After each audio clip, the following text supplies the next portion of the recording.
হানজালা রাদিয়াল্লাহু তাআলা আনহুর ঘটনা আপনারা অনেকে জানেন।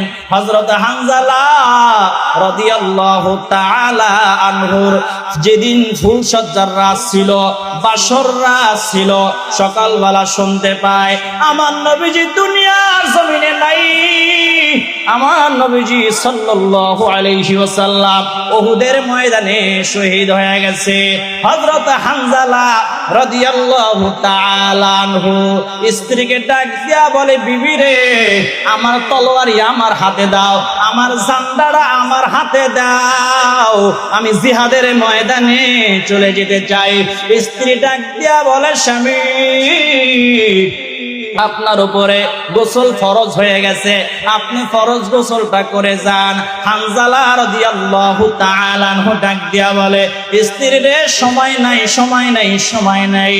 যেই নবী আমি এত ভালোবাসি, এত বেশি মহব্বত করি, ওই নবীজি উহুদের ময়দানে মার খাবে, আর আমি হানজালা ফুলসজ্জা রাত করব, এটা হতে পারে না। জোরে বলেন সুবহানাল্লাহ।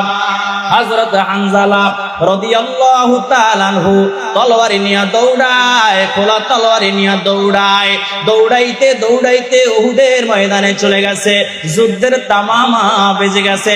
হযরত হানজালা রাদিয়াল্লাহু তাআলা আনহু যুদ্ধ করতে করতে শত শত বেঈমানদের বিরুদ্ধে যুদ্ধ শুরু করে দিয়েছে। কত বেঈমানদেরকে কচু কাটা করলো, শেষ পর্যন্ত নিজেও শহীদ হয়ে গেছে। যখন যুদ্ধের দামামা যখন বন্ধ হয়ে গেল, হযরত হানজালা রাদিয়াল্লাহু তাআলা আনহুর স্ত্রী পাগলের মতন দৌড়ায়, দৌড়াইতে দৌড়াইতে আমার মায়া নবীজি সাল্লাল্লাহু আলাইহি ওয়াসাল্লামের সামনে চলে আসছে। আয়েশা বলে, ইয়া রাসূলুল্লাহ, ইয়া হাবিবাল্লাহ, নবী গো, আমি হানজালার স্ত্রী, ইয়া রাসূলুল্লাহ, ইয়া হাবিবাল্লাহ, হানজালার উপরে গোসল ফরজ হয়ে গেছে। ইয়া রাসূলুল্লাহ, আমি শুনেছি আমার স্বামী শহীদ হয়ে গেছে, আপনি গোসল না দিয়া আমার স্বামীকে দাফন করবেন না, দাফন করবেন না। সাহাবায়ে কেরামরা হানজালার লাশ তালাশ করা শুরু করেছে, খোঁজা শুরু করেছে। খুঁজা কোথাও লাশ, খুঁজা কোথাও পায় না। আমার নবীজি ডাক দিয়া বলো, সাহাবীরা শোনো, হানজালার লাশ তোমরা জমিনে খুঁজা পাবা না।